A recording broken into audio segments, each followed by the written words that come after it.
মানে গাড়ি ঘোড়া আমাদের ভেঙে যাচ্ছে, উল্টে যাচ্ছে এই রাস্তাতে। দুই পাশে রাস্তাটা বাড়াচ্ছি প্রায় 4 ফিট করে। তো বাড়ানোর জন্য অলরেডি আমরা ট্রেন্স কাটিং করেছিলাম, পিছনে দেখতে পাবেন যে ট্রেন্স কাটিং আছে, এভাবে করে আমরা রেডি করছিলাম। মাটি এবং সরকারি গাছ সহ 14টা গাছ সহ কেটে নিয়েছে। মাত্র 100 মিটার জায়গার জন্য আটকে গেছে 10 কিলোমিটার সড়কের কাজ।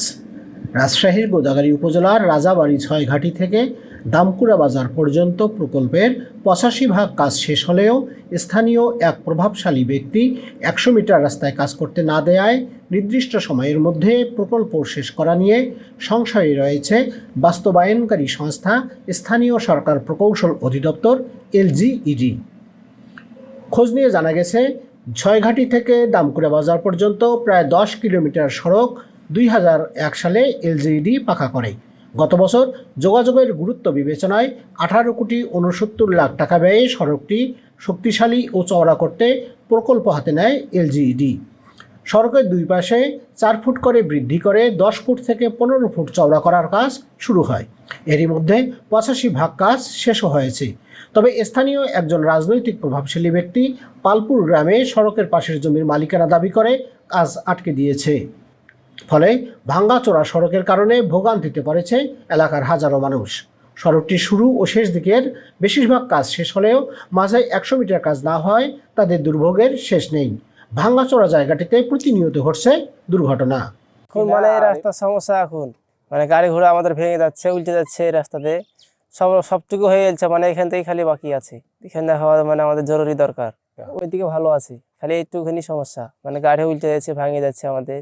এইটু কাহিনী যে লোক ঝামেলা করছে, টাইনে নিয়েছে মাটি, এখন দিবে না রাস্তা। রাস্তা যদি দেয় তো সবারই জনগণের উপকার হবে। আমার আপনার এই রাস্তাটা তো ভাঙার জন্য জনগণের সমস্যা এবং গাড়ি ঘোড়ারও সমস্যা। এখানে আপনার উল্টে যাওয়ার সম্ভাবনা আছে, কারণ রাস্তাটা তো চিপা হয়ে গেছে অনেক। এখানে তো ভালোই ভোগান্তি খাটছে সব মানুষজন। এটা আপনার জুগিড্যাং আর গোরখাই মুজার মাঝামাঝি। আমাদের দাবি এটা ভালো হলে আমাদের জনগণের ভালো, আমাদেরও সুবিধা। অনেক মানুষের সমস্যা হয়েছে, এখন আমরা বলে অত কাম হচ্ছে না। রাস্তা একহারে হওয়ার জন্য, ভাঙার জন্য আমাদের গাড়িটা উল্টে যায়, এতে আমাদের ক্ষয়ক্ষতি হচ্ছে। রাস্তাটা ঠিক হলে পরে আমাদের একটু ভালো হয়। আমি সকালবেলা প্রায় 9টার দিকে সাইট ভিজিট করতে এসে দেখছি যে এখানে আমাদের গাছ লাগানো ছিল, রাস্তার দুই সাইডে গাছ ছিল, এক সাইডের গাছ সব মাটি তারা নামিয়ে নিয়েছে। এখানে যে কাজ করতে পারছি না, আর দ্বিতীয়ত দুই পাশে শোল্ডার না থাকলে তো মাটির কাজ করতে পারবো না আমরা। এখন এইটার কোনো সমস্যার সমাধান হয়নি, গাড়িগুলো এখানে আসে অ্যাক্সিডেন্ট করছে। LGEDর গোদাগাড়ী উপজেলা প্রকৌশলী মুনসুর রহমান জানান, পালপুর ও জগিডাইং এলাকায় জমির মালিকানা দাবি করে এক ব্যক্তি সড়কের পাশের বেশ কয়েকটি গাছ কেটে নিয়েছে। এরপর মূল সড়কের পাশে চওড়া করার জন্য খনন করা জায়গা ভেঙে দিয়েছে, ফলে সেই থেকে কাজ বন্ধ রয়েছে।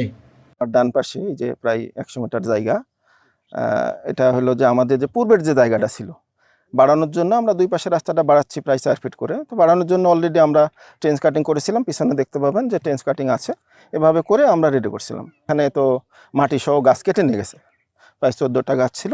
এখন এইটার কারণে আমাদের প্রায় দেখছেন আমরা প্রায় 10 কিলো রাস্তার 90% কাজ অলমোস্ট শেষ। হ্যাঁ, এটা সমাধান হলে আমাদের আর এই রাস্তার প্রবলেম নাই। সম সাজু, NTV, রাজশাহী।